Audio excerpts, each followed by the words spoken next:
I've seen patients that ignore symptoms and they always kick themselves in the ass saying, I should have come earlier. Yeah. Just early detection in anything saves lives.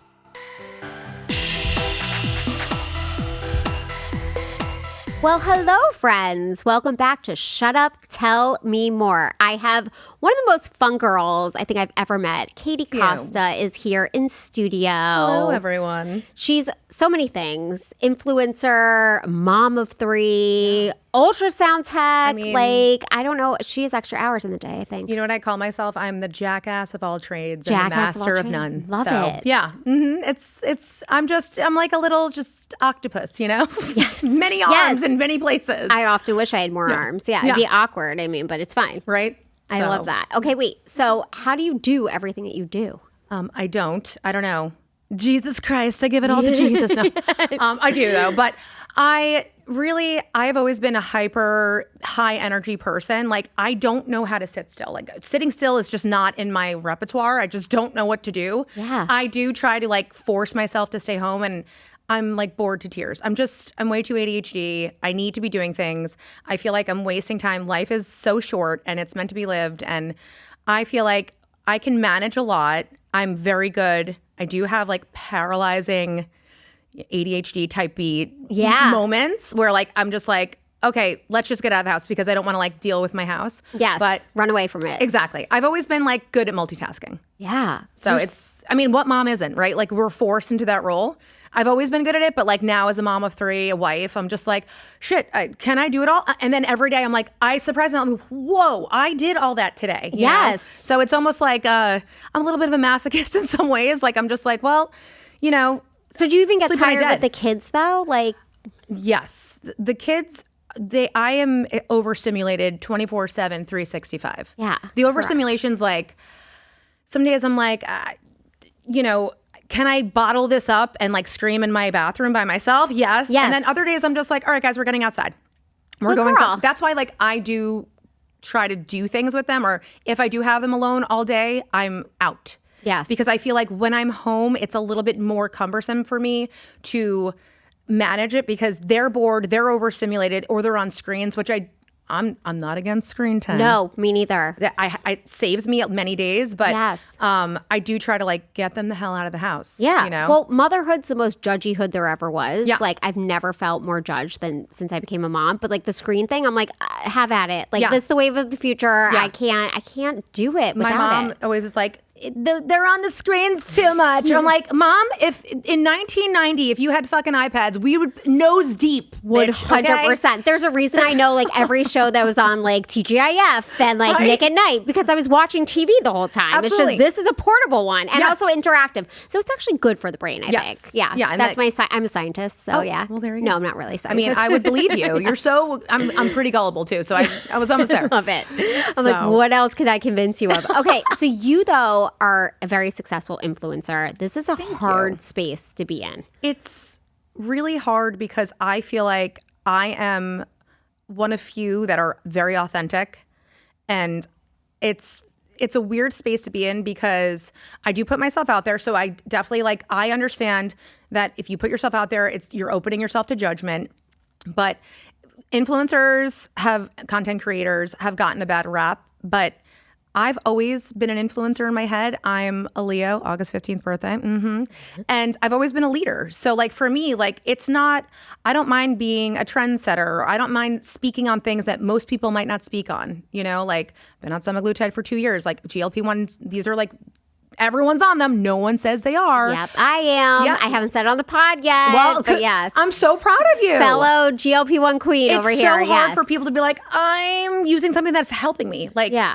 So I... Well, I'm always what do you think happened? After 40 years of struggling, I finally was you know what? Yeah. I figured it out. Yeah. I figured out what the secret... I just need to exercise some more. Yeah. No. I love people are I went keto. I'm doing the animal diet. I'm shit, you lost 100 pounds from doing that bullshit. I call bullshit.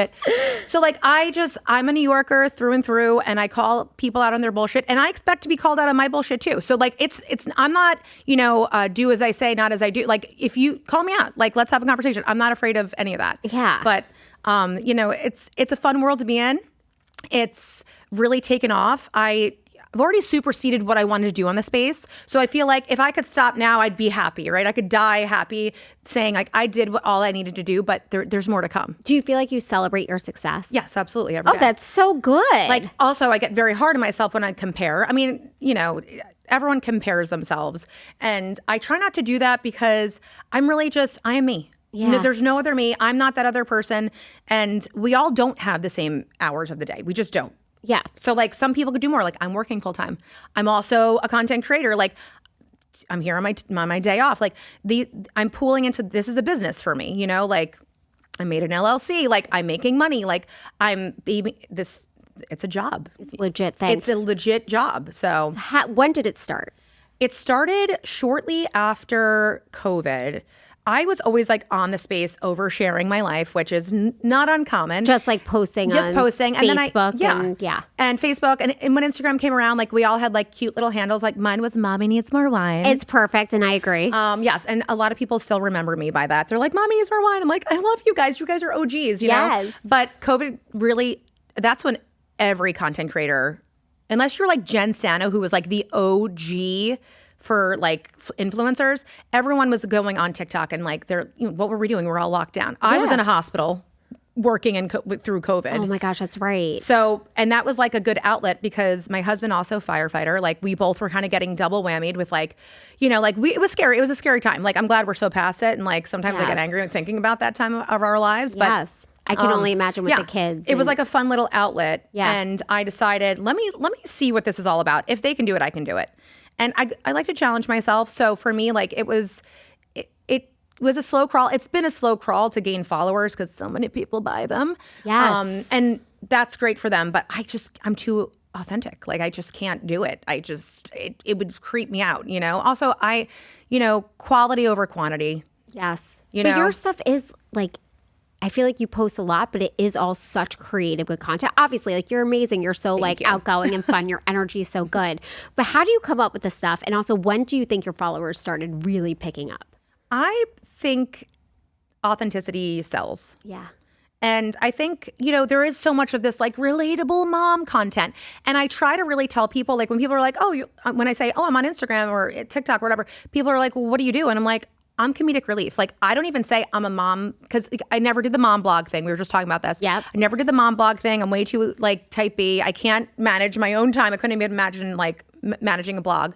But for me, it was like, I don't know, like I just felt like this is a good space for me. I overshare anyway. And I'm so authentic that like it kills. Like sometimes I'm like, oh my God, why did I share that? But thousands of people have already seen it. So I guess I'm keeping it up there. Yeah. But for me, it started off slow and I still have people that have followed me for years, which is great. They've seen me like through so much. Yes. Because I do post my life and, I think it really started picking up, Michelle, Modern Boca Mom, Michelle Rogers, she had posted me as Boca Moms to follow. This was in 2020, 21.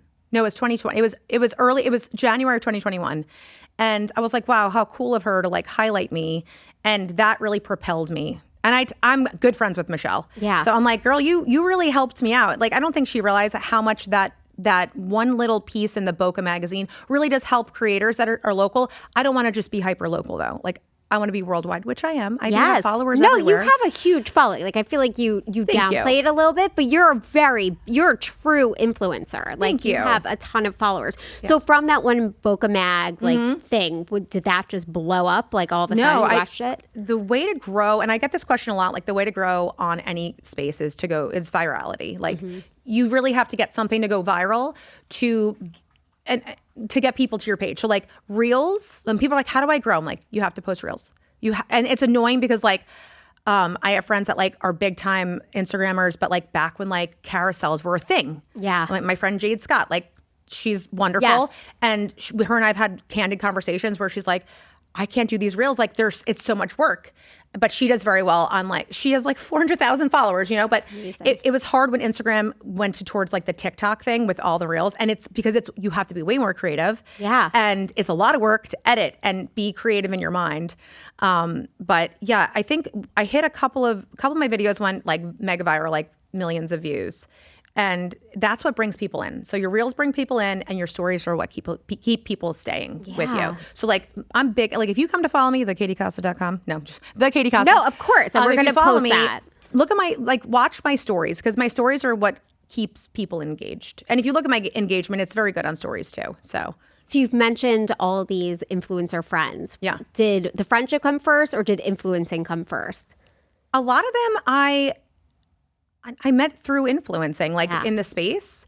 And I have like content creator, influencer friends all over. Like some really great creators, like my friend Mary Hendricks, The Very Merry Life. She is literally like such a great friend of mine. She has a podcast that I was on like bi-weekly, and she's in Jersey. Yeah. And like we just decided, her and another creator, Kim Perry, who's up in Tampa area, where I was like, let's go to LA. They invited me to some like creator thing in LA. And I was like, that's cool. Let's go together. We go there. We get a house in Malibu. Like just on a like whim. and like, how well did you know them at this point? Pen pals, like via Instagram. I'm so proud of you. Did you have any anxiety about that? No. That's amazing. Because I know I can, listen, I'm going to sound really like, I don't know, boastful, but I can really make friends anywhere. Yes, I believe If it was that. just me and these walls here, we'd be friends. All right, you know? Me and the walls, take it out. Like for me, like I also think that's because I like myself and I'm comfortable with who I am. And that just says something about, if someone could like walk into a room and kind of like, you know, kind of gain attention, like it's not like a boastful, like I'm so great. It's like I'm confident and like I can hold a conversation. I also have conversations daily with patients. Like I'm around people all day long and going through hard shit, you know, like breast cancer. So that's, you know. So I have questions about ultrasound life, which sounds bizarre, but like I totally do. Yeah. But before we get there, you said you have so much confidence and you feel you love yourself. Yes. How do you get there? And have you always been like that? It's a false sense of confidence. Yeah. My mom would be like, walk into a room, make it your own. Oh, I love that. Own the room. Go mom. Oh my God. My mom is like Cheryl Barrett. She's the baddest bitch on the block. Go Cheryl. She didn't exude that right away though. Like she's like, I wasn't like that as a kid. I wish I was. I wasn't like that as a young 20-year-old. But she really instilled that. I'm one of three. I'm the middle child, if you couldn't tell. Yes. And you're like, I'm here. Hi, I'm hello. middle. Someone give me attention. My poor husband. Fuck. Bird, I'm so we sorry. We love your husband though. He's the best. But yeah, like, I don't know. Like even when I was heavier, because I've fluctuated my whole life with my weight, I still was like, I have a pretty face. I love that. Or my hair's nice. Like I had to like really like look at myself and be like, okay, I'll never be the prettiest. I'll never be the skinniest. But do I like myself? I literally have had that conversation. Like I'm like, I'll never be the ist is what like I told myself so many times. I just want to be me. And there's times where I'm like, shit, I wish I had washboard abs. Or like, obviously I went on the semaglutide, changed my life. Yes. Changed my life in terms of like the way I see myself, my relationship, my sex life. Like so many things have changed because of that medication. Get into more about that. Yeah. How has your sex life changed? One, I love this. I mean, now I'm like, sure, keep all the lights on. Like I don't give a shit. You know, like, I mean, he loves me. He loved me at like 220 pounds and I was huge, pregnant with like a 10-pound baby in my body. Like, and he still was trying to hit it. And I'm like, shit, he must really love me. Yes. You know, but it's, you know, confidence is something that you just have to tell yourself. There's so many, and it's like people, a fake it till you make it. Yeah, maybe. But you know, I feel like I always was like this. Yeah. It's hard to not be like some, you know, when that's all I've known. Because I've never was part of the popular crew, but I was never like one of the losers. Yep. But I was friends with both of them. Yeah. Yeah. I was really like, I teetered. And I do think that I'm well-rounded enough to be like, fuck it, I don't give a shit what people think. Although sometimes it's been a hard, you know, I'm 40 now. So I'm like, now I can be like, fuck everyone, you know, but it's hard in your 20s or in your teens when you're just like trying to like figure out who you are.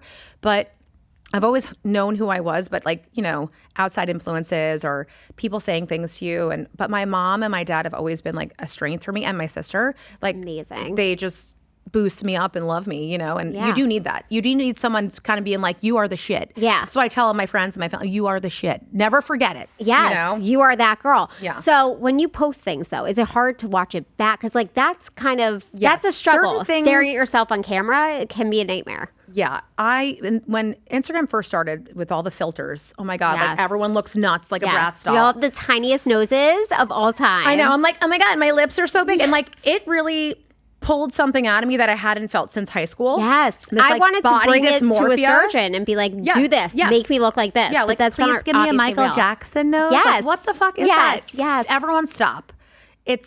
So I stopped using filters. Yeah. I stopped. Good. Because I was like, I could never even contour my face this good. Like, this is, and like when I see like people still using them, I'm like, let's just be real here. We're in 2025. Just own who you are. Yes. And we also see it. We see that you're using a filter. Well, if I get recognized, I want people to say like, oh, that's Katie, or she looks like how she looks on I am photogenic, and but like I want people to recognize me. Yeah. So for me, like I don't sometimes there's things that I've posted in the past that I look back and I'm like, ugh, why did I post that? Or like, why did I say that? But at the, in certain, it doesn't matter. Everything could be screenshotted. So whatever you put out there's there. Like it's there forever.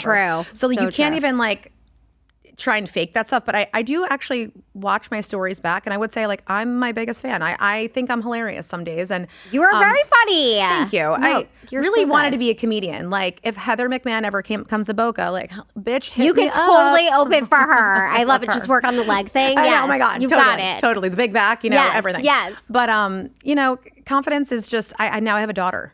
Okay, so on the daughter front. I have my boys, which they need confidence too. It's just a different world for boys, and that's just the bottom line. It is. It's not about how they look as much. As much. Yeah. But now with social media, I'm like scared shitless with my kids. I'm just like, you guys will never, and then I'm on it.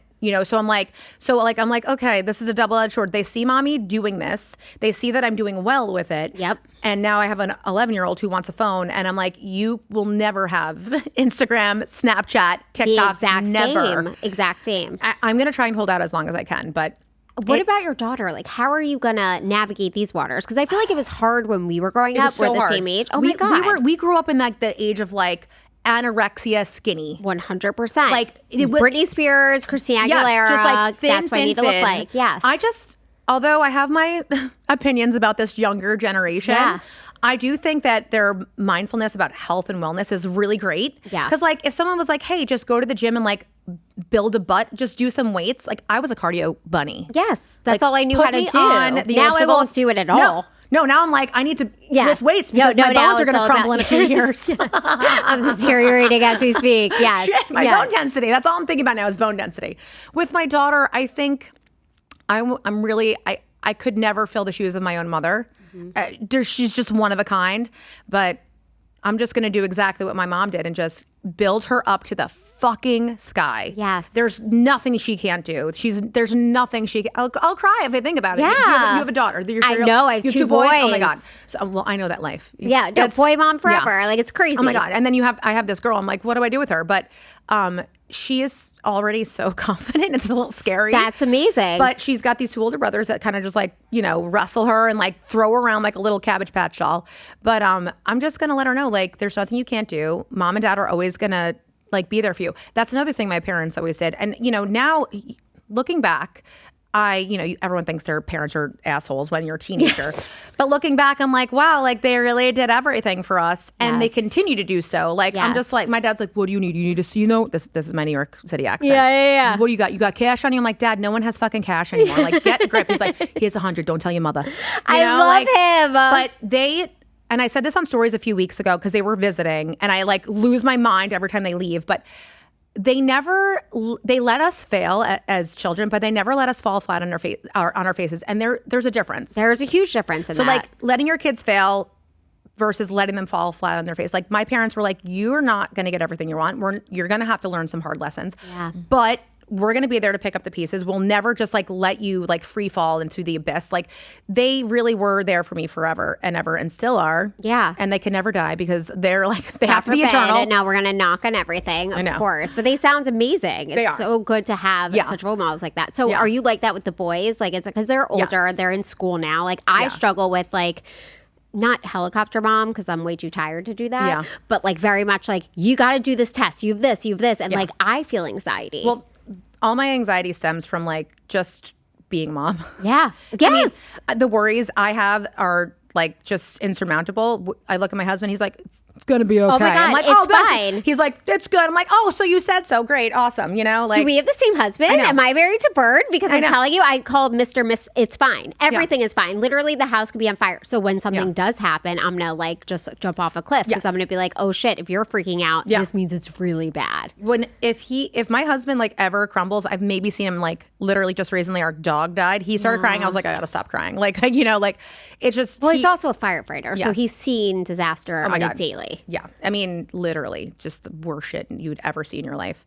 But it's the anxieties of being a mom. I just want to make sure that I'm not fucking them up. You want to fuck them up a little so they can be a little funny and have a personality. That's something to talk about. So true. Like I have my own childhood drama. Had a great childhood, but like definitely things that went on that I'm like, middle child, definitely like, being the middle child. That wasn't great. Yeah, yes, I'm like, for sure. Well, we also grew up during a fucked up time. We really it was did. Like, we're part of the Snackwells generation. Totally. Of like everything was like portioned out and disgusting, and now we're like, oh, that's toxic. Yeah. So we've learned so much since then. So much, and I think my role as a mom, like I definitely yell a lot, but I was yelled at too. Kids. Also, growing up in an I grew up in an affluent area. Yep. I'm raising my kids in an affluent area. We're not in like Podunk, Arkansas here. Like we are in like my kids' best friends are like, you know, living in mega mansions and like they're getting driven to school in a Rolls Royce. Like Taylor and Travis are here. Yeah, exactly. Yes. Which hi guys. Yes, come on the pod. But it's hard to not. Like, I don't want to keep up, right? I'm like, we're going to be authentic. But then I'm like, shit, okay, fine. I'll get you the Nike Air Jordans because like, I don't want you to get made fun of. So like, there's a lot of, I don't know it all. And that's the thing about motherhood is like, you won't know it all. And my first son is 11. All of his firsts are my firsts. Yes. So it's been very difficult with him because I'm like, now he's turning into a teenager. And no one told me that boys get attitudes too. And I'm like, 100%. Do you have your period? Because like, what's going on here? Like, you know. No, they're like they're mini teenagers. And the iPad makes it so much worse. Which I'm like, much worse. Shit, do I take it away? But I really don't want to take it away because then it's really a punishment for me. So no, 100%. Thank you. Sometimes I'm like, I need peace and quiet. Yes. And that when they're on the iPads, I get peace and quiet. But, you know, it's such a slippery slope. What's right, what's wrong. Like I have to go with my gut, and my gut has never failed me as a parent. Yeah. So like I really try to like tune out the outside noise. I really don't listen to anyone's parenting advice. Yes. I really agree. don't. I really don't. I'm like, unless it's my mom, obviously, she's like, you know, like she's like Virgin Mary to me, you know? Yes. But, you know, I really try not to like get hyped up with like what others are doing with their kids. I just have to focus on what I'm doing. Am I doing enough? Do they love me? Because I'll ask them like, is there anything I could do better? And they're like, maybe you could stop yelling so much. And I'm like, oh God, I don't know how. Yeah. I'm half Italian. Yes. No. Like nothing will get done. Yelling is how we communicated in my house. I'm like, you guys don't do anything unless I fucking yell. Yes. We were screaming. It was me, my sister, and my mom screaming. And my poor dad in the corner, like, just like, what the fuck is going on here? Exactly. I don't know what to do with these people. I know. I try my best every day, and that's all I can do. Yes. And at the end of the day, I know they love me. I love them. There's like nothing in this world that will stop me from loving them. And I tell them that every day. Oh, that's so nice. I think that's really important. A lot of people haven't been told by their parents that their parents love them. Like, yes. Tell them ad nauseum. Like I literally am like, I love you guys so fucking much. Like I'll take their whole face and they're like, my 3-year-old will take it now. But the boys are like, Mom, leave me alone, you know? But it's... At least she'll take it. That's good. Yes. Mine won't. Mine's like, no, Mom. I'm like, okay, boundaries. Yeah. Whatever, fine. I know. But like, no, I also want to be like, that's my face. Yeah. I gave you that face. Yes. Who built that? Me. Yes. Exactly. Isn't that so cool that we can do that? Yes. What a fucking miraculous thing we did. We also deserve like a ticker tape parade. Like I think on all our kids' birthdays, we deserve a party. Like why am I throwing them a party? They have a wonderful life. Anytime any mom, like it's my son's birthday, I'm like, happy birthday to you. 100%. I deserve a bottle of champagne or 7 at your party and like when's my night out? Because I deserve the celebration. Yeah. I got cut open 3 times. 100%. Unzip and rezip. Yes. Which, by the way, so after you get a C-section, now that we're like finding out so much more about our bodies and perimenopause and blah, blah, blah, blah. Yep. You have your baby, your hormones go freaking out of control. Totally nuts. And they just send you home from the hospital. Like, good luck to you. Like, what? Why is there not the craziest thing to me that like, I don't think any parenting book or any type of like, you cannot prepare yourself enough. No. And although I have 3, I am obviously much more well-versed. Like the 3rd time around was like the easiest transition. Yes. But my first was a NICU baby. So it was like, he was born early. It was like, this is my introduction to motherhood. I was making crazy medical decisions for this tiny 5-pound little baby in the NICU. It was wild. Yes. And I actually had a lot of like PTSD from that experience. Yeah, my husband, Bird, missed it. I'm sorry, Bird. He missed the birth? Yeah, we couldn't talk about it for years. We could talk about it now because I'm like, you better. Was he working? He had a family member that was dying and he had to go. And I was like, I literally said it I made it happen. Like I was like, better not have this baby while you're gone. Yeah, like, but guess totally who was there? Cheryl Ann Barrett. Yes. Oh, like a fucking eagle, right was she like LaGuardia. in the OR, like holding on to you? Oh, that's the best. I was like, Mom, I think I'm having this baby. She's like, what? Where are you? I'm like, I'm in triage. She's like, I'll be right fucking there. Cheryl's coming. You're like, stop everything. Cheryl's on her way. Cheryl is. There's nothing bad about that woman. My mother-in-law is like sitting in the corner, like, you know, like this. I'm like, Irene, if I need you to go into the OR with me, can you? And she's like, I'm going to try. I'm like, fuck, I need my mom. You're like, Irene out, Cheryl in, tap out. Actually, Irene called my mom. I was like, I'm going to need you. Oh, good job, Irene. You know what? Irene's great. My mother-in-law is amazing. Yeah. She is very self-aware. That's so good. So she doesn't meddle at all. Sometimes I'm like, please come around more often because I love you. That's so nice. So great. Okay, you're like the dream daughter-in-law. I'm petrified of this. Being a boy mom, right? I'm like, what? I'm like, please bring someone home that I love. And even if I've learned that it's very hard for us Italian and Jewish moms that we're just going to have to bite our motherfucking tongues. All the time. Like, I'm going to have to bite mine off. Yes. I'm going to have to get an apparatus or that's so nice. You have a piercing in your vagina. That's so great. You know, that's what I always dreamed of for my daughter-in-law. Oh my God, how great. Oh, you know? sweetie, good job. I've learned by talking to patients and being around enough friends that are older that have kids, like, just keep your mouth shut unless it's like something really dangerous, obviously. Yes, like my mother-in-law will never, ever meddles into our marriage. Yeah. We have a great marriage. But the one thing she ever was like, she felt like she overstepped. She was like, can you please put the pool fence back around the pool? I'm terrified.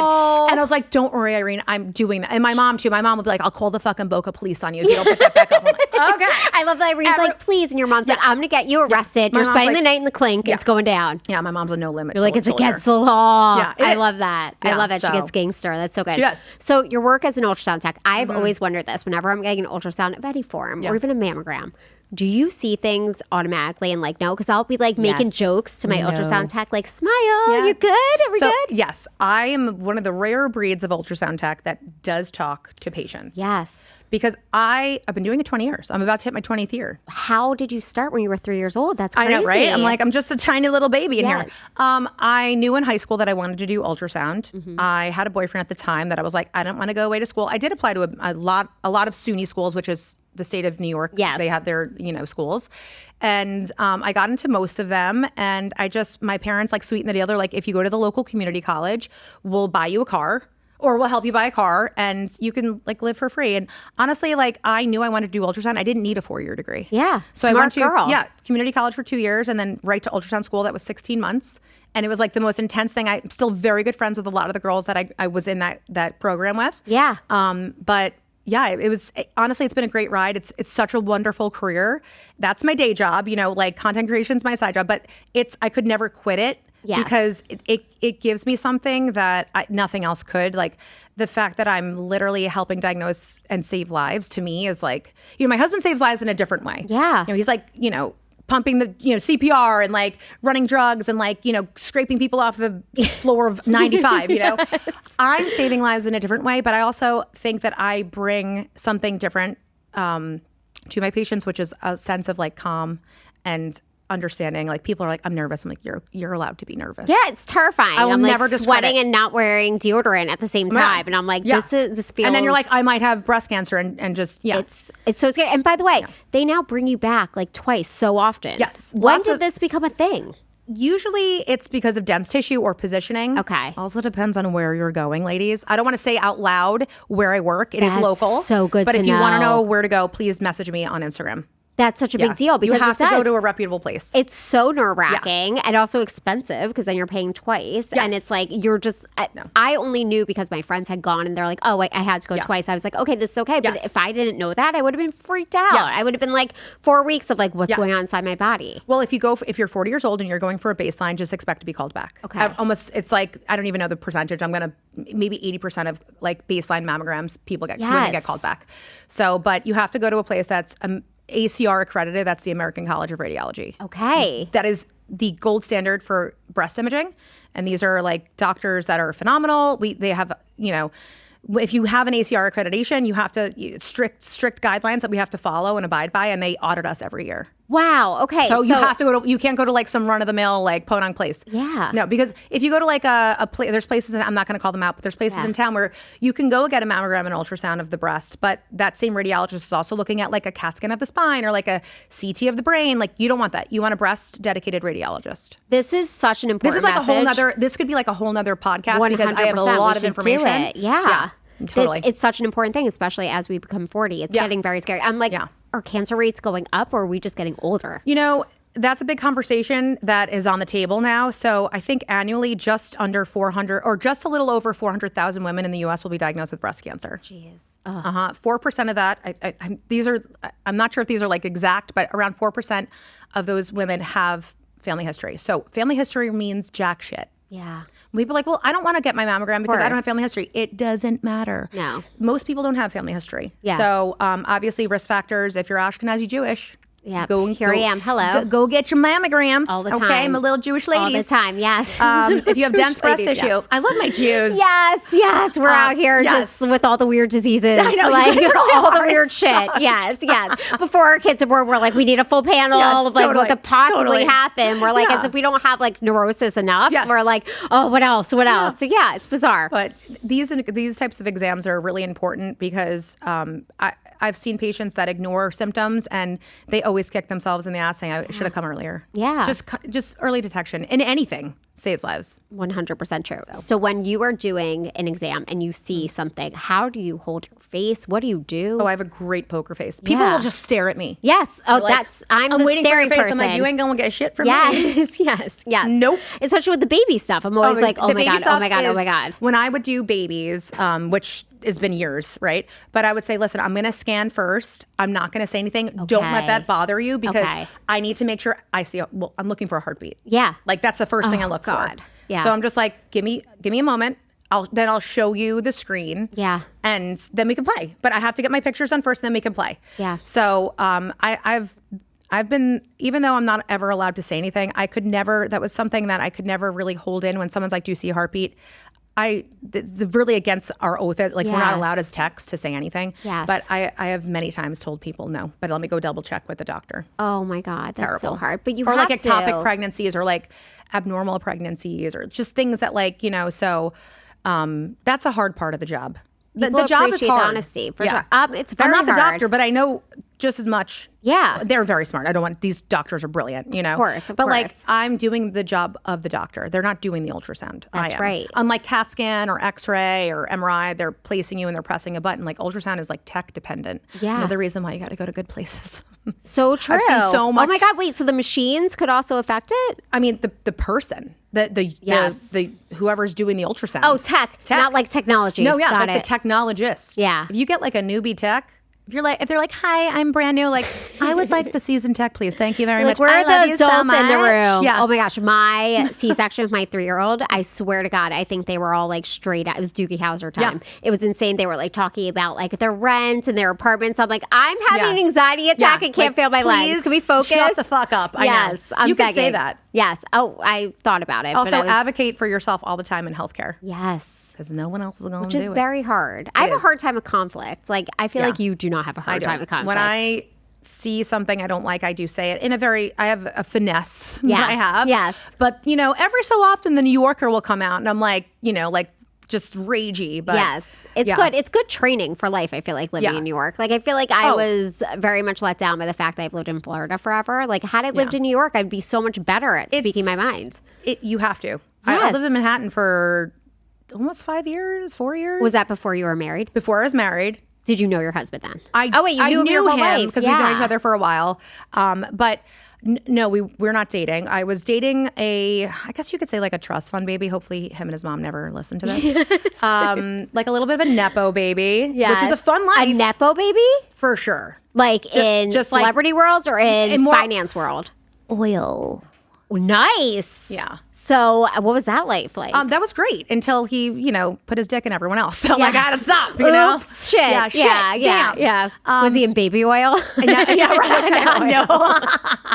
No. It was a good life. I am not ashamed to say that I've lived.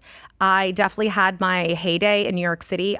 I'm definitely more of a monotonous. Like, I like being in relationships. Yes. I like nurturing relationships. I'm a good girlfriend. I'm a great wife. Yeah. I think I'm a good wife. I don't know. Yeah. We'll have Bert on the podcast. We'll find out. Yeah. Oh my God, it'd be so funny. You are. I could see how you guys are on your social media. We're fun. Are so playful and adorable. Very playful. Where he's more serious. I'm like, get a life, dude. Like, we only live this one life. Like, fucking laugh. He's like, Katie, I'm over here saving lives. Like, do you mind? He's so serious. And I'm like, I think that's why we work, because we are a little polar opposite in some ways. We have the same moral compass. We have the same views. That's the most important thing. But we're very different people in like personality. Yeah. But like morally. Well, if you both were the same, think about what that would be like. Oh, no. Like that would be the house would blow up. I was dating the same men for I was dating me for years, right? Like all the men I was dating in New York, I was like, cool, like, hedge fund guys or like big personalities, strong, walking like different, like almost like overconfident, maybe. Yes. But like I was like, where am I hitting and missing? Like, why? I'm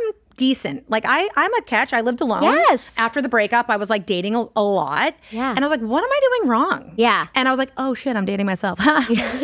It's also like the finance bro thing. Oh my God. And like, okay, so my husband's finance bro, Jason, he's a tax and estates attorney, but like I just went on a girls trip to New York. I called them the Guppies. Like we got hit on. I was so happy. I'm like, great. Validated. Totally. That's all I needed. And then I get hit on public. So I'm like, by the bad guy. I'm like, so happy. You're like, this is all I get now. This is all I get. He's like, not even hitting on you. He's like, do you want paper or plastic? You're like, I know. Yeah. I was like, babe, I got hit on by a 15-year-old. Yes. Oh no, that's the thing. So we would get hit on and then like see how quickly we could fit in our children, our husbands into it. Yeah. But they're all finance bros. It's insane. Like what do you do? He said, what do you think I do? I'm like, finance? Or I'm like, I and they all have wives and kids and none of them say anything. That is also a situation. Oh my God. I've been in so many like where I'm like, oh my God, like going on like 2 months with this guy. I'm like, oh, you have a wife and kids? That's something.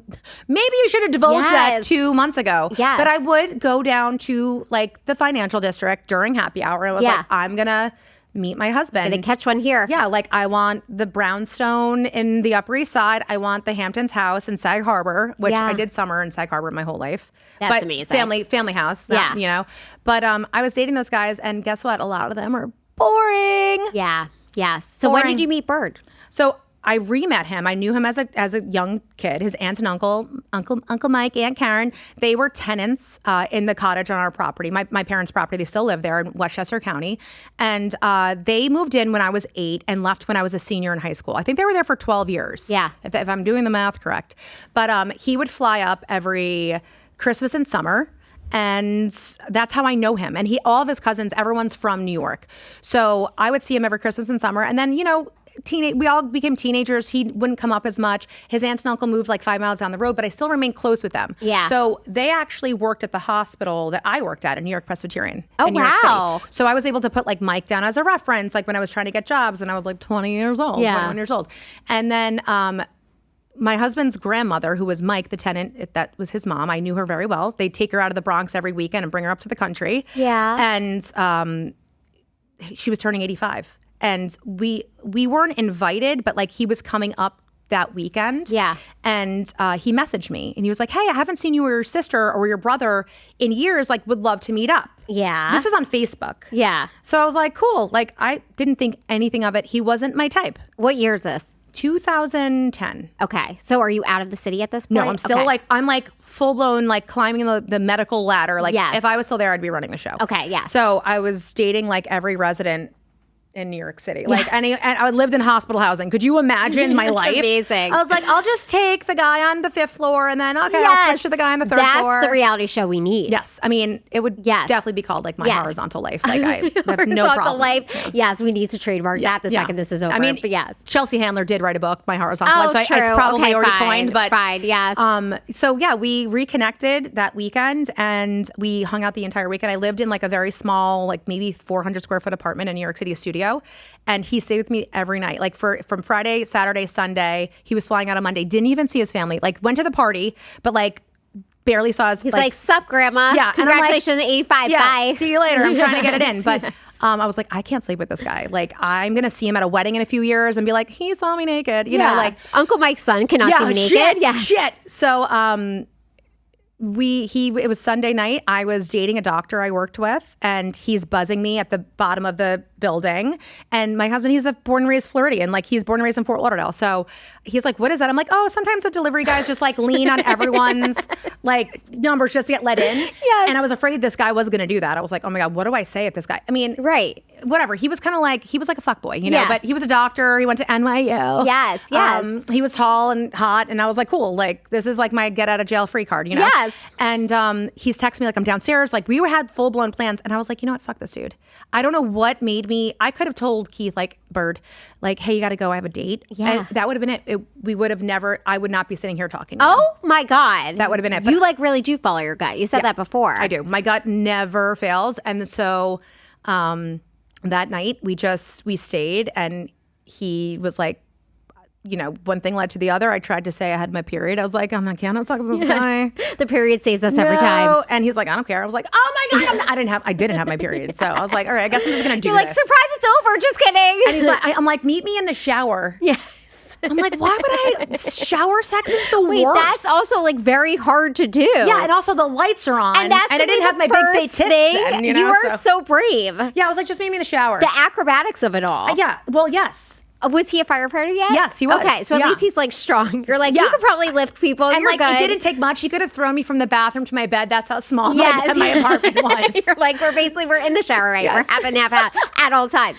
He's gonna kill me that I'm saying this, but honestly, it's funny because he left the next morning. I was like, holy shit, what did I do? Yeah.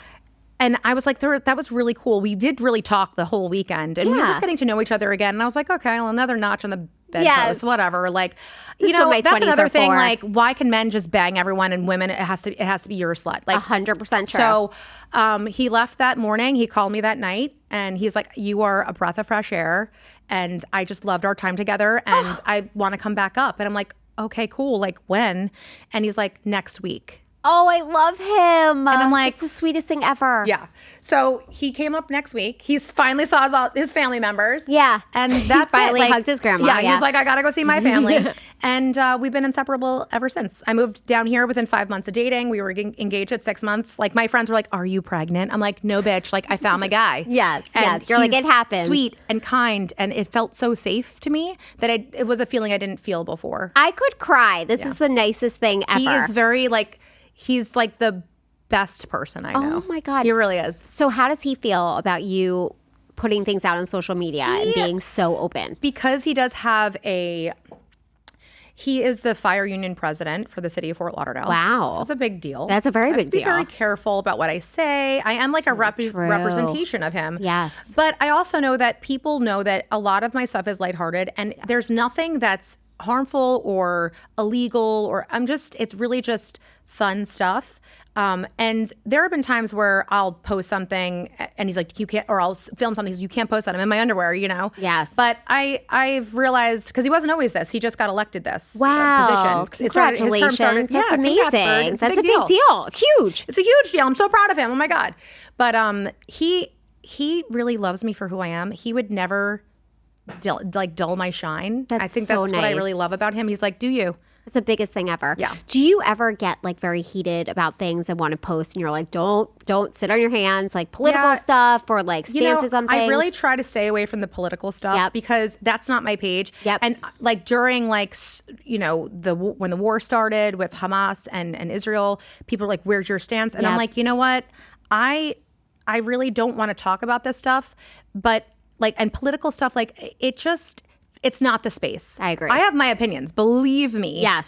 But it's just, you can go to someone else's page. Go to Candace Owens. Go to Greta Thunberg. Like, I'm not that type of creator. Yeah. Unless it's like major. Like, I'm obviously pro-choice. So that was like very hard for me to talk about because that's a very hard conversation. Yep. And I went through my own struggles with abnormal pregnancy that I had to terminate for medical reasons. So sorry. And it was awful, of course. And I couldn't be transparent about it at first because I wasn't strong enough. Okay. I wasn't strong enough to like because I couldn't, at the time I wasn't strong enough to have other people's opinions if they were like gonna bash me. I was already like feeling like shit about it. And I mean, to say like I had an abortion, like no one wants an abortion. Right. Correct. No one. Correct. There's not people that are like, I want an abortion. I grew up Catholic, so there's like all this like, God stuff and guilt. And, I understand that. And I do think there are some demographics or people or like that don't get enough education. So the abortion rates are higher in those areas. It's because of lack of education, 100%. Well, we're also a world of social media. So what people see, they see a 5-second snippet and that's what they base their entire opinion on. Yeah. So like when I did finally come clean, I had posed it as I had a miscarriage. Yeah. I was 16 weeks pregnant with a baby boy. We call him Connor. Oh, I'm so sorry. I could talk about it now without like hysterical crying, but he was diagnosed with trisomy 13, which is there's loads of trisomies. Trisomy 21 is the most common one, which is, Down syndrome. Okay. But trisomy 18 and 13 are really are incompatible with life. Yeah. And we were faced with an awful decision. And it's none of those decisions, whether you're 6 weeks or you're 20 weeks, whatever it is, it's a decision that's going to live with you forever. Mm-hmm. And I knew that he wouldn't live beyond my body. Yeah. So I figured, let me take the brunt of that pain. And so he never feels it. And it was definitely like this like internal struggle of, am I doing the right thing morally? But when I did come clean a year later, I finally came clean. I was like, listen, I went on my stories. I said I did not have a miscarriage. I actually had to terminate for medical reasons. And let me tell you, I got so much love. Oh, thank God. I got so much love. And you deserve it. That's a huge deal for you to say that. It's no one else's business what we do with our bodies. Yes. Yes. It's such a Say it really again. slippery. Yeah. The government should have no hand in this. Mm-hmm. Mm-hmm. And I do think there should be term limits, obviously. Like, I believe that you can't just like walk in and like 38 weeks and have an abortion. But, it really should be between patient and doctor. And, obviously Bird and I talked and he was like, this is your decision, he is pro-choice as well, which, but it was a horrible decision, but that I had to make, because it was like, I struggled with it, but I had 2 little boys already. And they knew I was pregnant. Oh, so God. I'm so sorry. But thank you.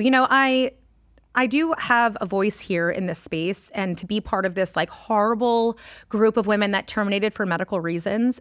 Once I actually spoke about it, and then people were like, I did too. I had the same thing, blah, blah, blah. It's really, we have to just stop the judgment. Yes. And some of the judgiest people I know are the most Christian or the most religious. And it's just like, would God come, if Jesus came down to earth, because that's who I believe in, right? If he came and sat next to me, and do you think he would condemn me for my decisions here on earth? No, he wouldn't. Right. So like but when I finally came clean, it felt so freeing and cathartic. Yeah. And I was like, I can't hide anything. So when I did say I was pregnant, because I was hurting and I wanted to voice it, but I couldn't say this is what happened. But when I did finally say it, I received a lot of love, and a lot of women that was like, even like really like Christian people, I probably would have done the same. You just never know what you're going to do. Yeah. You just never know. Of course. And I think sharing that is hugely brave of you. Yeah. And like you did such a service to so many by doing that. Do you remember that feeling when you pressed like post? Yeah, I was terrified, and my mom was like, what the fuck? Delete that shit. But I was like, you know what? I have a platform for a reason. Yes. And maybe this will help someone else. Yes. And social media is so fake. So seeing something like that truly helps people is a huge deal. I commend you tenfold. Thank you. It was really hard. It's still really hard to talk about. I'm still a little afraid of like what people will say and like, but I also know that I'm strong enough now, and my decision was not made in vain. And I would never have my little Brinny. Yes. Oh, she's so delicious. My little rainbow. So delicious. That pregnancy was like, talk about anxiety. I was like, I couldn't relax for 9 months. No, could not relax. I was like, I'm going to lose her. Oh my God. Yeah. That had to be so scary. Do you have a friend do your ultrasounds? No, I did mine. You do it yourself? Well, I mean, like the full blown ones, no, I go somewhere else. I don't even let a friend scan me with that, because I want someone to really pay attention. Yeah. Are you like talking them through it? Like, no. I have friends who are doctors who are like, that's not right and you need to do this. I let them know I'm very transparent. I'm an ultrasound tech. Yeah. So like, okay, I hate when people do that to me. I'm watching you. So I'm like, do your thing, because I've already scanned myself like 15 fucking times sideways, like in my own office. Yes. But I actually, with my first pregnancy, I scanned myself a lot. With the second, I've had a few miscarriages, but I have scanned myself every single time. Yeah. And I'm so sorry. My second pregnancy, it was a chemical pregnancy, and I put the probe down. And I knew it wasn't going to be anything that was going to be substantial. So it was really, that was hard. That was before Declan, my middle son. Unbelievable. Yeah. Oh, I'm so sorry. I know. Your journey is so important that you share it. And the different perspective that you have as an ultrasound tech is so interesting. Well, because and that was another reason why with Connor, with baby boy, I some women don't understand the medical world. I knew what trisomy 13 meant. Yep. I was scanning him. I knew what he didn't have. No nose, no mouth, no eyes, no head. Like, how do I birth that and be normal? I'm still not normal.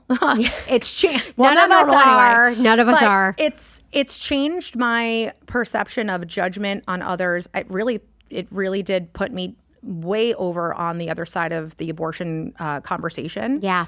And it's such a slippery slope. Yeah, and these are voices that we need to hear, and these are the stories, the real stories. Well, now I have my own daughter, and I would want her to be supported and not feel judged or condemned. Yes, it's very hard because I still have a very deep faith. Yes, very deep faith. Yes. You know, so one of my most faithful, devout friends, she was so kind to me. She never judged me. Yes. She's like, Jesus loves you. That's all. So important. It really is. Like, to be surrounded by that is so important. And a lot of people don't have that. So I think you sharing it and being that friend that they see. Because when you are putting yourself out there on the platform the way that you have, people think they're your friend. Well, I mean, it really, yes, because I am. We are. Yes. And they know you. When people stop me in Publix or they'll say, I just saw you out at TJ Maxx. Yes. I love TJ Maxx. Yes. My God, sponsor me, please. Fuck. Yes.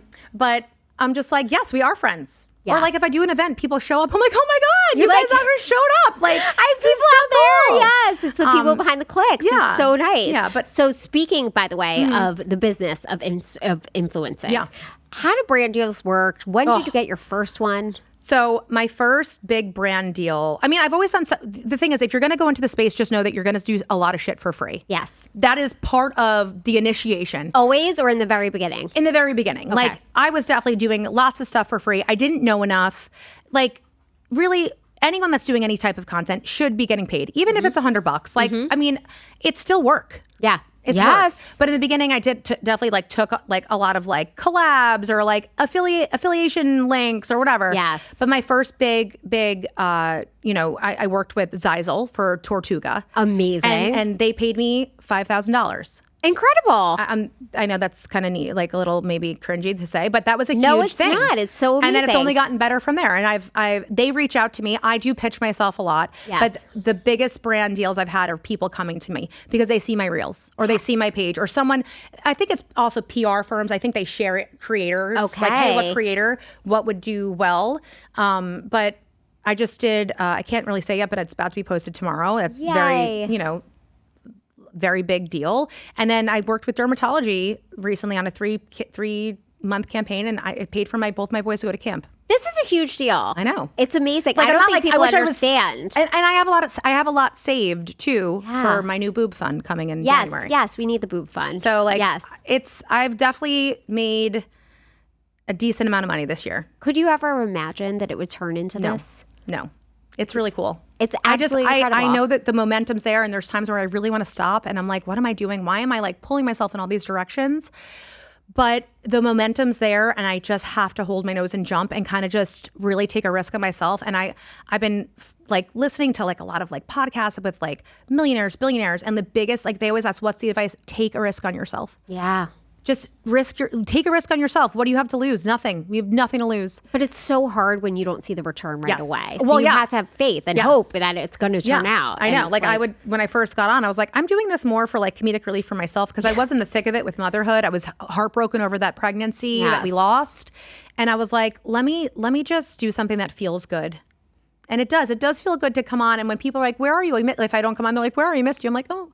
Or when people are like, thank you so much for being here. You make me so happy. You make me laugh every day. Yeah. When did you switch over, by the way, from Mommy Needs More On to... Last February. What initiated the switch? I was talking to Antonio, and he's like, I talked to other people too, and they're like, you need, I think the handle Mommy Needs More Wine was like deterring people from wanting to work with me because like mommy wine culture. Yes. And then I went on the semaglutide and like couldn't drink wine for like a year. I was like, what? Okay, Please. so that is the one thing that I've managed to get around somehow. I'm like, they're like, you're not going to want alcohol. I'm like, no, that's not the case. I can now, just not as much. But oh my God, no. Yeah, I switched it over, and really that's what propelled me. Okay. I swear, just going to like my handle, like the Katie Costa. Yes. Because I'm like, what else am I going to choose? Like, it's just me. Yeah. Well, I am at my this brand. point, you were huge. Do you ever want to go social media dark? Are you ever like exhausted from posting? Yes, every day. Every fucking day. But you got to keep going. Do you look at other people's pages, or is that? Oh, yeah. My God, I love going on people's pages. But is it like kind of like a mind fuck? You're like, I got to do this. I got to do that. Well, I get a lot of inspiration from big creators and even the smaller creators. I see there are moms out here hustling. Yes. You know? And like a lot of them are stay-at-home moms. Like they're literally like killing it. Yeah. That's true. They're not even really stay-at-home moms. They're working. That's true. Yeah. No, it's so much work. And you do everything, right? You edit, everything. There's not one thing like people are like, oh, did they give you a script? No. I give you so much credit. Yeah. It is so hard. Editing alone. Oh, like I could barely work an iPhone. So yeah, and then the voiceovers. I'm like, fuck my life. Why did I agree to this? All of it. And these young girls are like doing it so easily. And like it's I know. So hard. I'm like, I can do this. Yes. So I have been doing it. I'm doing it. I'm fucking doing it. Yeah. So where are you headed? What's up for next for you? I don't know. You know, I hope a lot. I know a lot because I manifest and pray on it all the time. I don't know where tomorrow will take me, but I know that I'm in the right spot right now. And it's just, I'm in a really good spot in my life. I am so grateful and thankful for everything I have. So wherever this universe wants to take me, I'm going. I'm pressing the green button. Green light. Let's go. Yes. Don't stop. There's so much ahead for you. Full force. Yeah. So before we go, I do have a quick game. Okay. It's the Shut Up, Tell Me More game. I thought about that title for so long. I can't even tell you. There are a bunch of questions in here about life, hopes and dreams, different things. Yep. You have the chance to pass on the first one, but then you have to answer the second one. So they're not too brutal. Ooh, I actually feel like I need to make them more brutal. And if I don't like it, then I pass too. Okay. I get unlimited pass. Do you know what an ick is and what's your biggest ick? You know, I have a lot of icks. What is my biggest ick? I really don't like fake nice. Oh, nice. I really can't fucking stand that. I love that. Like, oh my God, hi girl. Oh my God, you're so pretty. Oh my God, hi. It's so good to see you. There's a difference between being a bullshit artist. Yes. And like being like nice and cordial. Like I can't stand that. That is a huge. How much of that is there in influencer life? It's like 100% the events you go to, or you're like, oh, I hate you all. You know, I really have the girls that I hang out with, or like I know in this space, I do like. Yeah, I do. Good. But I've met a few, like not just here, but like all over, and I'm like, I don't know about you. No. But I'm likable. So like usually, if I'm like, oh, they're kind of standoffish, I'm gonna make them like me. But that's like a thing that I've always done. I'm like, it's high school. You'll like me all over again. But I don't like fake shit. Amen. Because I'm not. The only thing fake about me is my big old titties. Love it. Which I covered up today. Oh, man. Next time. Katie, thank you so much for being here. Where can people find you? You can find me on Instagram, the Katie Costa. If you want to laugh, you want to cry, you want to just come and be de-influenced, you want to watch me pile my laundry up the wall. Yes. Come on over. Yes. It's fun over there. It's late. It's fun. It's enjoyable, and it's relatable, and you're authentic as anything. So thank you so much for being here. Thank you for having me, Pam. You're the best. Oh, this was the best. And thank you all for listening. I'll see you in the next one.